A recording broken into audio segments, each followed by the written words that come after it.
Now, it didn't take off right away. You had to take some action. It didn't take off at all, no. It's, they had one printing, and they expected it to do very little. And they met their expectations. Yeah, they were. They told me they had what they call a list mentality. They said, this is the list. You're on the Marx list. And it's a clever little title, and it's a nice little book. And if we sell the books that are on our list, they had a first printing of 3,500, then we'll be happy, and you'll make a little money, and we'll make a little, and then we'll move on to the next list in April, and so on. And that was the mentality. And that's a big part of the mentality in publishing today, as you know. So I just said, well, what will happen if the first printing sells out? Just if. I know it won't. I mean, that's what you're saying. It won't. But just if. His name was Lou. All right? And Lou said, wait. He said, you're an unknown. He said, it's 3,500 books on hardcover at $7, $6.95. I mean, that was like an outrageous price to put on the book at that time. I said, but just if. And he said, well, if they do, we'll have to put a second printing. I said, okay, fine. And so I became, they wouldn't let me buy them. I tried to buy them. They wouldn't let me. So I became a bookstore. I was in New York at the time, and all you have to do to become a bookstore is just give them a number in Albany, and you're a bookstore. So I became a bookstore by just giving them a tax number. And through that tax number, which I gave them the address of the bookstore that my garage was to become in Long Island, it's true. And I called that day, and I ordered 3,350 copies of Your Erroneous Zones, and they were shipped to the garage. So you sold it out. I sold it, and I went back to Lou. 2 days later, I said, Lou, what will happen if we do sell it? He said, Wayne, you've got to stop bothering me. It's like you're another one of these beginning authors. I said, well, just check. Just check the computer, just see how it's doing. Because I said, I've been doing a lot of speaking, and I think... And he went to his computer. It's a true story. I could even tell you his last name, Gullickson. And he went to the computer. He said, oh, my God, this book is doing fantastic. We've sold out the whole first printing. So they ordered a second printing, 1,500. They didn't want to take too much of a chance. Oh, no. Yeah. I bought all those up, too. Oh, I bought the second printing, and by that time, they didn't have any money for distribution. They didn't have any advertising money. They didn't have any of that. They just, because they just didn't do that in those days. So I said, I'm going on the road, and I quit my job as a professor at St. John's. I walked in, and I had, I had all these publication credits, and I was like a rising star there. And they said, you're insane. You've got guaranteed tenure for the rest of your life. You've got a position. Yeah, right. Yeah, you can argue for your misery for the rest of your life, And I resigned, and everybody thought I was nuts except my wife and I. We both knew that this was the right thing. The day I resigned from doing something that I no longer was totally involved in. I was good at it, but I didn't want to do it. It was like drill. I mean, after you've drilled enough, it's just enough. Drill is drill, okay? But you don't need to keep doing it. I learned that in the military. So I drove home on the Long Island Expressway that day, the freest man I'd ever felt. I knew I was about to follow my bliss. I really knew it. And I didn't have any guarantee of any income or anything. The interesting thing about that is that in the following year and a half, I made more money. I was 36 years old now at that time. I made more money without even trying. I never thought for a minute that I would make money because I hadn't made any money on anything I'd written yet. Yeah. I wasn't writing. Yeah, I wasn't writing for money. I was writing because writing was just something that's how I expressed myself. That's just who I am. And I made more money in the next 18 months than I had made in the previous 35 years of my life, like by a factor of 10. And you were just going out and sharing your philosophy with radio stations? I took the books in a station wagon across the country, and this is the way I did it, if you want to know how I did it. I would arrive in a town like Columbus, Ohio, where they have Good Morning Columbus on the radio, and if you've got a new avocado dip, you're on for an hour, I mean, they're looking for people, okay? Every station's got a talk show, so you just have to find out who they were. And I had a girl back in New York named Donna Gould, who was working for the publisher, but was willing to work for nothing at night just because she loved Erroneous Zones and loved me and loved the whole thing. I mean, she was just involved in the whole process. She really loved it. And so she would call these different stations and all that and book me on Good Morning Columbus and Good Afternoon Columbus and Hello Columbus and Goodbye Columbus and and all of this kind of thing. And and I would have my car full of books. I would arrive in Columbus. I was sleeping in the car. I mean, I did this. I had no money to do this with, right? And I would sneak showers. I would figure out how to take free showers, in days inns and things, But you had a committed wife. Now, was your wife traveling with you? Oh, yeah. Well, sometimes. She was also working. Wow. And I would go to the bookstores. And first I would telephone them call them up, and I'd say, have you got a book called Your Erroneous Zones? And I would do it in like 9 different dialects. You've got erroneous, erroneous, and I'd do it in German, and I'd do it in Dutch, and then if my wife was with me, she would call, and I'd get these people to call and ask for erroneous. It's true, this is exactly what we did. Create the demand. Shameless. I love it. But I knew I was going to create the demand. I mean, I didn't think I was doing anything immoral. I was just creating the demand for what it was that I believed in. And besides, I had 5,000 books I had to get rid of because I had no distribution at all. So you were what we call committed. That's right. I was totally involved in the process. And then I would go on the air. Okay. And I would do what we're doing now. I never tried to sell my books. I never gave the title out. I never said, oh, by the way, my new book is called, and oh, yes, my book is this, and you've seen this on the air. And every time somebody does that, you say, well, they're not involved in it. They're just trying to sell me something, and you move away. I didn't do that. I was just selling myself as a person. I was just talking like we're talking. And when people talk and are committed and are involved and are authentic and are enthusiastic about what they're saying, people respond. People want to know more. They just want to know more. It's why I let everybody tape all my talks. I never deny anybody to tape to this day. In fact, I not only allow it, I insist on it. And I don't take a cent for it. Anytime I speak, I say, if I'm on purpose, rather than an outcome, if I'm on purpose and in the process, then my purpose is to get the message out. That's where I've got to be centrally focused. Not on what's going to come back to me, not on royalties, just on that. So I allow every church, every organization, you can tape me, and you can do anything you want with the tapes. Anything you want. You want to sell them to your customers and all of that. Just don't put them into bookstores and make a legal conflict for me with publishers. Just legal problems.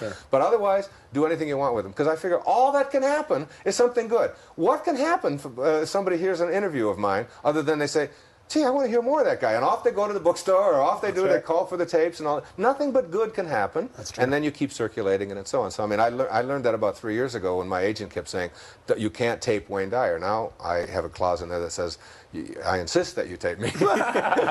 And do whatever you want with the tapes. That's true. So I was like on that process. Then I would finish at the interview, and I would go to the same bookstore, and I'd say, by the way, I'm here in Columbus, the Little Professor bookstore. This is one of them I can remember very well. And I said, I just did AM Columbus, and I'm going to do this afternoon's Columbus, and I'm going to do all of this. And the guy said, my God, we've already had 10 phone calls. Well, hell, I knew I'd made them. And I said, well, can I just leave 25 of my books here, and if they don't sell, then you can send them back to me, and here's the address, and it won't cost you anything. Just send them back to you. Sure, he said, absolutely. We've already had calls for them. And sure enough, they were getting calls. People were going in there. And that's how I distributed my book. I did that in Columbus. I did that in Baltimore. I did that in Jacksonville. I did it in Tampa. I went to almost every, I shouldn't say every state, but I went to about 75% of the states in the country at my own expense, in my own little car, 6 months on the road. And then finally, the book hit the bestseller list. And it was interesting because the Tonight Show was the show that everybody wanted to get on in those days. That's when it was an hour and a half. And that story is so phenomenal. I don't know how our time is. We're fine. The story of getting on that show, because Donna was always trying to get me on the show. And she'd call the Tonight Show, she'd call them, and they'd say, if we hear the name Wayne Dyer one more time, I'm not... Turns out that a friend of mine now, a very good friend named Howard Papish, was working on the show, and someone had placed a copy of Erroneous Zones in his briefcase, and he was flying back to Los Angeles, and he happened to pick out that book and read it on the plane. Well, he called me, and he asked me if I would be willing to fly out to Los Angeles and do a pre-interview for The Tonight Show. I said, no, I'm busy putting up my screens. I can't do that. What do you mean, can't I come out to Los Angeles? Sure enough, I flew out to Los Angeles, and I went out there. And it's so interesting when you get off of trying to get something and just stay on purpose. It's that great quote from Thoreau, if you advance confidently in the direction of your own dreams, endeavor to live the life which you've imagined, you will meet with a success unexpected in common hours. You want to talk about an unexpected thing. I couldn't get on one national show, Tony. I couldn't get on the Donahue Show. I couldn't get on the Today Show. These are all shows that I've done 100 times since. But I couldn't get on any of them because they said that, who are you? Trying to force it. Yeah, and I was forcing it. That's right. I was pushing it. But there's another way to reach everybody in the country. And that's to go to everybody in the country. If they won't put you on network television, you can still go out there and do it if you're committed to wanting to do it. So I go out there and I do the pre-interview. And it's the Republican National Convention, 1976, Kansas City. Bob Dole is going to give the keynote address. Now, I had such an angry feeling towards Bob Dole because I got on the show, okay? I got on the show from the result of the pre-interview, and Shecky Greene was the host. You know who Shecky Greene is? No. Great comedian in Las Vegas. Super guy, one of the nicest guys in the world. And he's very fun, does 1,000 different dialects. You must get to meet Shecky. He's a great guy. And he was hosting the show, and he asked me if I would, you know, so I get on the show, all right, but it's Monday. But the show, for the first time in the history of The Tonight Show, gets preempted because Bob Dole, instead of giving a 45-minute speech, gives a 2-hour speech, and it goes over and the show's preempted. So I fly back to Detroit, where I'm back there with my wife, and I find out that the show's preempted. And I'm all excited. I'm telling everybody that in the world that I know that I'm on The Tonight Show that night, and it gets preempted. So, you know, it's like one door closes, another door opens. Another door opens. It always works this way. When you're doing what you're supposed to and getting off. So that was Monday night. Tuesday, Johnny Carson comes in to his meeting with Howard and all of them and says, and they said, we had a guest on last night that was fabulous. They said the audience just went crazy over him. And Carson said, well, if he was that good, he said, I'd like to have him on before they show that preempted show, which was scheduled for a week from the following Monday. They were going to just set it in there. So I get another call from Will you fly back? Will you fly back? This time when I fly back, there's a limo, and I got a first-class ticket. And you know, things have really changed. And I've got my own dressing room. The first time I went in there, it's like, you can dress in the toilet over here. Now I'm in there, and they're pressing my clothes, and they're cutting my hair, which is really like not a big job. That's, you know, they charge for a search fee when they do mine. So I go on the show on Wednesday night. This is like 2 nights later, and I go on with Carson, and Carson says, and we only have maybe 7 or 8 minutes. It was just great. It was super. He was so good to me. And he said to me, you know, this isn't enough time for this. This is really terrific. He said, could you stay over till Friday? Oh, my gosh. And do the show again on Friday, because, you know, he checked with Freddie to coordinate. And I said, no, screens. I can't do it. I got to get So I stayed over till Friday, did the show on Friday. The preempted show showed on Monday. And from not having any national exposure at all across the country, I went from just doing AM Columbus and all these shows all over to getting 3 network appearances in 5 days. Wow. And the book went from, it was on the bestseller list at that time. Before I hit the Carson show for the first time, I got it on the bestseller list by just going across the country as an unknown. I got on the Tonight Show, did it 3 times in 5 days. The Donahue Show started calling us. You know, I did the Donahue Show 3 or 4 times there, and then the Today Show, and it became a, you know, it became like the biggest. It became the biggest bestseller of the '70s. It was the top-selling book for the entire decade, and it was all because I was advancing. I was doing what made sense to me. You know, today I don't do that. Today I don't go out and do it that way. I do it another. I trust it'll all work out in another way. Well, you've built it also, but I think it's really. I really appreciate you sharing the story, because a lot of times I think people have interpreted your philosophy to mean just let things happen.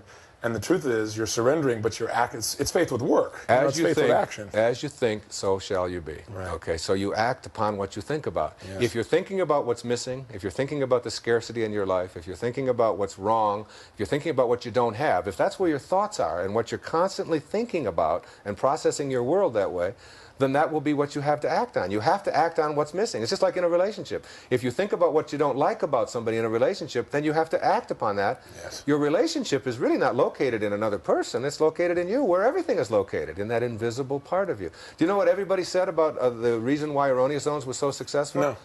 It was the 70s. It was the me generation. It was the exact right timing. Dyer was lucky. He hit it at the right. You know, they don't know how many, but that I put 45,000 miles on my car one summer. Yeah. You know, and that I went out and bought all of those books and all that. It's like, and took the successful risk. people are very, very lucky. Just ask any failure. They'll confirm it for you. This is true. This is true. Yeah. What is the most important? You've shared a couple of lessons, but if you were going to say the most important, say 3 lessons you've got in the last 10 years that you would share with people, what are they? I know what's at the top, and that is you become what you think about. Yes. If you want love in your life, send love out. Have love within you. Be loving. Yeah. If it's like, I think of the orange, I always give the analogy of if you squeeze an orange, what comes out is what's inside. It doesn't matter who squeezes it or what time of day or what instrument you use or what the circumstances are. You can only get out of an orange what's inside. And if you extend the metaphor to yourself and someone squeezes you, that just puts pressure on you or says something or whatever, behaves in a way towards you that you find objectionable. And out of you comes anger or hatred or tension or stress or bitterness or any of that, it isn't because of who did the squeezing or the circumstance. It has nothing to do with that. As much as we like to convince ourselves of that, yes. It's because that's what's inside. And what's inside is always within our own control. I think the second thing is that Robert Frost said, we all sit around in a ring and suppose, while the secret sits in the center and knows. And what the secret in the center that knows is what it is that constitutes your very life. It's like this room we're in right now is only a room, not because of the walls and the configuration and all the form that's in here. It's because of this here that neither one of us can get a hold of, this silent, empty, invisible space surrounded by form. That's what, like in Zen they say, it's the space between the bars that holds the tiger. And it's the silence between the notes that makes the music.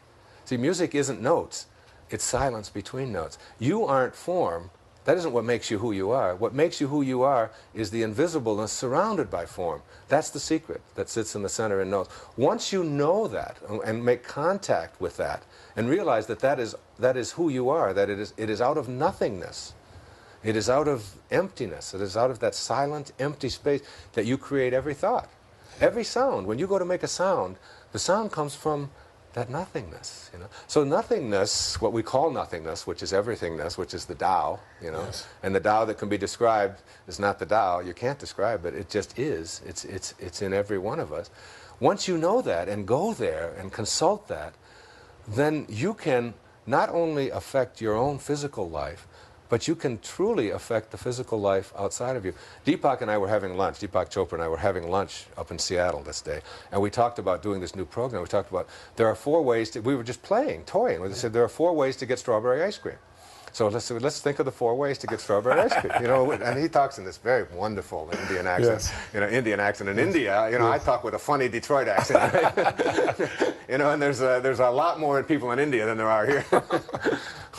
So we're talking about what are the 4 ways to get strawberry ice cream, and I said, well, if I want strawberry ice cream, I just have to have a thought, and the thought is I want some strawberry ice cream. Now I'll just go get it. Okay, yes. So I go off to Haagen-Dazs or I go off to the grocery store and I get so that's like a thought, and then you act on the thought. Now there's a second way to get strawberry ice cream, and that is to have a thought and then to send one of your kids to get strawberry ice cream. It's called slavery, okay? It's like, I want some strawberry ice cream, go get it for me. So you have a thought, and then somebody else goes and gets it for you. That's the second way to get strawberry ice cream. A little higher level consciousness. You don't have to work so hard. You've got somebody else doing it for you. There's a third way to get strawberry ice cream. And the third way to get strawberry ice cream is what Deepak offered. He said, you just think, I'd like to have some strawberry ice cream. And then someone walks by and says, excuse me, is this your strawberry ice cream? And you say, wow, I was just thinking of that. And I was like, everybody listening has had that experience. Absolutely. Where you just think of, you think of your sister and you haven't seen her in 7 years, and all of a sudden she's calling you or whatever. And it's like you have affected. You don't think you have. You just think that's some coincidence. But we know that there's no chaos, that there's order in chaos at the subatomic level. We know that. So it's like you think of something and then it just appears for you. And people say, well, if there's 3 ways, what could be the 4th? And we've seen this. Say, well, let's see. I'd like to have some strawberry ice cream. And you manifest it. Yes. You just manifest it. Yes. Or as Christ said, even the least among you can do all that I have done and even greater things. I mean, the gift of fish and loaves, the gift of feeding others, the gift of and what do you do when you go to sleep and when you're in pure thought? But everything you need for your dream, you manifest. So you need a Lamborghini. You need someone to chase you with a knife. You need a father that's going to abuse you. You need whatever characters you need for your dream, you created. Now when you wake from your dream, you don't look back at your dream and say, where's my Lamborghini? Because listen, folks, everybody knows it's neurotic to be attached to an illusion. Oh, that's beautiful. I mean, why would anybody be? So all you have to do to learn not to be attached to this illusion is to die while you're alive. You know, that's what the Sufis say. When you die while you're alive, you look back on your life and you realize that you can't own anything. You can't have any of it. Yeah. So what you do is you detach yourself from it, and the more you detach yourself from it, the more you get. And that's the great lesson. Who is Wayne Dyer? I know he's a spiritual being, but what are your metaphors for yourself? Who are you besides that metaphor? That metaphor is so all-inclusive. Yeah. My metaphor is that I am not in the world is in me. I really feel that in every cell of my being, the universe exists. It's like I'm like a pharmacy. I mean, I can create, what do I need to heal this body, for example, if healing is what I'm talking about. Who Wayne Dyer is this ability to, if I need Valium, to create it. Sure. Deepak tells me the story of when he went to London, and there was a guy next to him drinking, he had 8 drinks before they had gotten halfway there. And finally he said to him, he said, look, he said, you're my buddy. He said, I'm going to buy you a drink. And Deepak said to him, I'm making my own. And it's like, that's knowing great. That. Like, yes. I mean, I know that who I am is those birds you hear out here right now. I mean, when I see them flying, I soar with them. That's who I am. I am all of it. I mean, I'm not separate. I'm not even separate from you. Like I said before, it's like I can wiggle this finger because I believe that there's a connection between some kind of a thought which is invisible and the wiggling of this finger. But I can't see that connection. I can't get a hold of that. And if I believe in the oneness of it all, that means that if you can wiggle your finger, that same oneness is there. Yeah. I've got to detach myself from my separateness and believe that I can't be you. I am it all. I am the sun that comes up in the morning. I am the birds that fly. I am the flower. I am that invisible force that is in every living thing that allows it to be. That's who I am. How do you help somebody who sees themselves as separate, not only from life, but every sense of life? How do you help somebody like that to bridge the gap to where they remember who they really are? The only way you can do it, I think, and I've been at this business a long time of trying to help people and writing books about it. A lot of books I wrote long before Erroneous Zones that were about counseling, and was a therapist for years. I think that the notion of that when the student is ready, the teacher will appear. Yeah. So it's like all I can do is help people to get ready. That's all I can do. Yeah. And see, I mean, I picked up the Bhagavad Gita 3 years ago. Okay, now I've had the Bhagavad Gita in my library since I was in college, but I've never read it, and I've seen it on, I've seen it 100 times. Sure. So finally one day I'm here and I pick up the Bhagavad Gita and I read it and I say to myself, it's about time they wrote something like this. This is really terrific. Okay? Then I see that it's about 2,500 years old, or 6,000 years old, or whatever it is. All right, and it's like, but it's been there all along. Yeah. But I wasn't ready. But when I'm ready, it's like it soars into my life, and I go to the mailbox, and what I need is ready. And it's like we were talking about earlier, when I need to give a speech and I need to recite a poem, or even with prosperity, if I'm feeling like I need to have more money or my investments to be, but it's like the right person shows up and it all gets handled. Yeah. It's like trusting your intuition and knowing that everybody has it. So all you can do is help people to get convinced that they have this power within them, that it isn't something I have and you don't. It's something that you have but you haven't used yet. Yeah. And the fact that you haven't used it yet is no reason to judge yourself badly or even to be mad at yourself. You ought to be saying, I haven't been ready. Now I am. And as soon as you acknowledge that you're ready, when the student is ready, then you'll find your teachers appearing, and your teacher might be like my little kids who walked into your room. Yes. Or when John asked me, he said, will you do this interview? My first inclination was no. I am here doing something else. I'm here with my family and all of that. And then I got this, I meditated on it, and I got this really nice letter, and it was like, and I thought, I've got to talk to Tony. I've been wanting to talk to Tony. Yeah. And Tony's got something to learn from me, and I've got something to learn from Tony. So the opportunity is here, and we've like missed each other on a lot of occasions. Yes. I mean, we've been with each other, but we've also we've been on the same programs in the same cities where you spoke in the morning and I spoke in the evening, and you've been gone and I've been gone, and we've been sort of like being thrown at each other, but just sort of missing. And I said, we both got something to learn from each other, so let's do that. I've heard some things about you from other people that I didn't like. You've probably heard some things about me that I said, the way that you get it all in harmony is that you don't ignore it. You go with each other. So you walk into my house and my children are in love with you in a second. You emit a beautiful kind of spirituality. I see that. Whatever you are going through in your life I know there are struggles with your fame. I mean, you've come very young, very fast, very powerful, and have got an enormous organization about you. And I wanted to say to you, I don't want you to get swallowed up by it. I want the essential beauty that is within you to flower. And sometimes you have to say, I said that's one of the things you got to say is no. And I like to say it, but I'm not as good at it, but I'm a lot better at it than I used to be. So it's like what I'm saying is there's a mutual thing here. There's like... I appreciate the gift, by the way, very much. Yeah, and likewise, I appreciate the gift of being with you. And so I just let go of all of the other stuff. I said, this is a wonderful opportunity. Let's do it. Yeah. And you know what that came from? That came from nothingness. That didn't come from anybody telling me how to do it or what I should do. That came from trust. Came from my own intuition. Yeah, trust, surrender. Yeah. But my intuition said, see, I told my wife when I got that, I said, I'm not doing any interviews. I said, I'm not doing this. You know, and she said, you keep saying that. Methinks you protested too much. I said, but I'm not doing any interviews. You know, and then she said, read the letter. And I read the letter, and I said, she said, what does your intuition say? What is God telling you? You know, what is God telling you? You know, how may I serve? That's my mantra. How may I serve? How may I serve? How may I serve? Always ask that. Not what's in it for me, but how may I serve? And as I kept saying that, I said, my intuition says, do it. She said, call him and do it.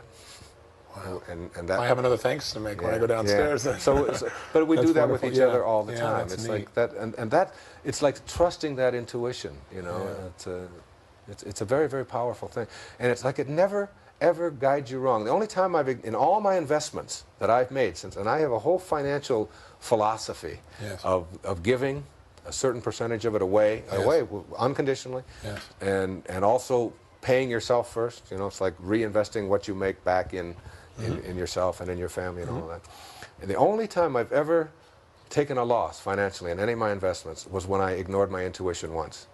And I invested in something that was not conducive to the environment. All right? I don't even want to say what it was because it's neither my purpose to plug nor to blame anything else.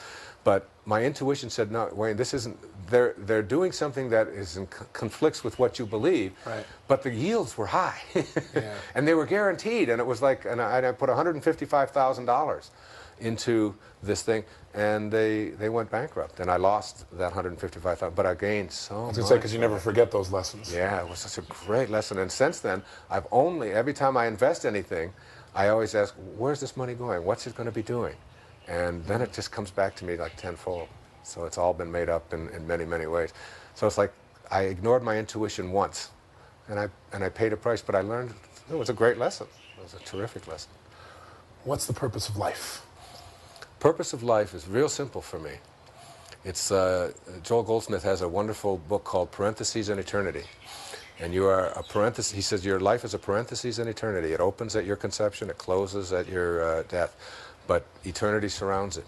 So that there was an instant before you came into form, if you believe in eternity, in which you went from formless to form. The question to ask is not how did I do it? Did I sign up for it? Did God do it? Is it a Big Bang Theory, which is an interesting metaphor? Or it's true, isn't it? Or whatever. It's like, don't ask that question because that's just trying to analyze, that is to break apart something that is not breakable. The Tao is trying to understand the Tao. He said, ask the question, why? Why would you go from formless to form?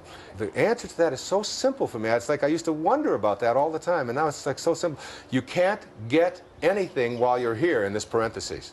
You can't have a thing. You think you can own it, you don't get any of it. It's the jewelry that adorns you adorns another in another instant. The house that you own, the cars, all of that kind of stuff. That's just all like a little loan and a little lease, and then it's gone. And if you get attached to it anyway, it'll destroy you. So you can't have anything.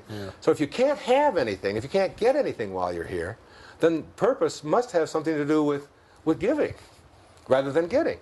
And to me, the purpose of life is to give. The purpose of life is to enrich the lives of others in some way. The measure of your life will not be in the duration of your life. It will be measured in the donations of your life, okay? What you are able to give of yourself, because you can't get anything. The only thing you can do with your life is give it away. You can just give it away. Every day, your form deteriorates a little more. It's heading towards the closing of parentheses. And once you know that, then you know that you can't have anything. You can't stop that. Nobody can stop that. So all you can do is just keep giving and the more you give away, the more that comes back. What goes around comes around is not just a funny little song title. It is a powerful, powerful message. And understanding it basically shifts the quality of life. Well, sure, Tony. It's like getting your life on purpose. Yeah. If your purpose of life is to give, then get your life on purpose and get everything that you do on purpose. If you're driving a cab, don't be thinking about how much of a fare you're going to get. Think about how can I serve this person and let the fare take care of itself. If you're a salesperson and you're thinking about my quotas and what I'm going to get, you're not on purpose. If you're thinking about the quotas of the person you're serving, that person is going to send you 21 names tomorrow of people that they want you to serve as well. Yeah. It's like the more you give in anything that you do. If you're a dentist, don't think about how much money you can make. Think about making this person's tooth and his mouth as healthy as it can be. Yeah. The universe will take care of the rest. Purpose means giving, not getting. And once you get that, and it's like that's how you have to orient your whole business. That's how I've oriented my entire business of my books. Do you know that everybody who writes me a letter gets a book? It's fantastic. No charge whatsoever, no expectations, no nothing. And anybody who writes me and says this tape didn't work, they get a free set. You know, it doesn't make any difference. I don't want to hear about it. Somebody wrote me a letter from Seattle, and they came all the way over to hear me at that program that I was on, that I'd mentioned. I was the keynote speaker. I was the last speaker, and they had to go back because their father was sick, and they spent $100, and they couldn't, and they were very upset. I sent her the $100 and the set of the tapes of the whole day. It's like, that's what I believe in doing. Except when people tell me I have to do it. I was going to say, I think there's one organizing principle for you, and that's freedom. That's right. It's because a gift is not a gift when it's somebody telling you what to do. Then it's a debt. When they expect it. That's a debt. Yeah. And I don't want any debts. We live by the same philosophy there. I would agree with you. So if you demand from me that I give you something or tell me that I have to give it to you, you're not giving me an opportunity to give. You're just giving me a debt. And I've got enough of those. Yeah. This is wonderful. I really It's been great. It's been a great interview. Yeah, it's been nice. And it's like, it gives us a connection, you know. Yeah. What makes Wayne Dyer laugh? I'd be curious, because I know you're easy to smile and laugh, but what gives you the most tickle, the most joy in your life? I think myself. I think I make myself laugh, and I laugh at myself. I really What a great skill. Yeah, I really see the folly of it all. I mean, if you ever listen to me speak in public, most of my laughs are just like poking fun at myself. Yeah. I poke fun at not having any hair. I've been using that for a year. You know, I just tell people this is not really a bald head. It's a solar panel for a sex machine. You know, and those kinds of. That's great. And also my children. My children really make me laugh. My baby especially. I mean, when they're babies, especially because babies are. I mean, under say 2. You know, they make me laugh. My little boy. I only have one little boy, and 6 daughters, and. That little guy, just, you know, last night, I mean, at 11 o'clock at night, we were both laughing so hard in the bed in my little studio. That's where we go down and sleep at night. And just telling stories. I ask him, he always says, tell me a scary story. I said, well, you tell me one. And he just made up the funniest, craziest kinds of things. Children make me laugh. Animals make me laugh. But I really laugh at the folly of it all. I mean, so many people think that we come into this world and we have just this short time and then it's over, and there's no joy, there's no laughter in that. To me, I mean, I'm laughing at the. Someone once said that he said, I don't try to make my audience laugh. He said, I try to make God laugh. Whoa, that's great. And I really like that. It's that's like, nice. Yeah, it's, that's nice. I think he's laughing all the time. Yeah, that's right. Yeah, there's a wonderful story that Yogananda tells of a black man in the South back in the 40s and 50s when it was really, really terrible down there and he worked in a white church, an all-white Baptist church, where they wouldn't allow, but he was the janitor, and they wouldn't allow any black people to come in and worship, and over he would ask the minister, couldn't I just come in and worship with you on Sunday? That's all I really want to do. And the minister said to him over and over again, I can't let you do that. I would lose my job. I would like to, but I can't. So finally he went and got into deep prayer, and in his deep prayer he asked Jesus, you know, why Christ? Why can't I just pray with those same people where I work every Sunday? And Jesus responded to him, I've been trying to get into that church for 20 years and they won't even let me in. and it's like it's a metaphor. Like they think that they're praying to me, but I can't even get in. So it's, or Churchill had one of the great lines of all time. We'll talk about humor and great people. He was a man that I really admired. I remember the day he died. I was teaching at a school in Detroit, at Pershing High School in the inner city, and Churchill was in the hospital, and he was prime minister in 1945, and just after the war was over, and he was having such a struggle with Parliament and all that, and he had to go into the hospital for surgery, and a nurse came in, and she had to give him a bedpan because he couldn't get out of bed, and she was carrying out his bedpan. And and he started laughing uproariously, and she said, "What in the world are you laughing about?" And he said, "I was just thinking that that's the first movement of mine that's been carried out since I've been prime minister." Those kind of, and like all of the great ones have that kind of a sense of humor. That makes me laugh. In those moments. Yeah, that makes me laugh. How do you want to be remembered?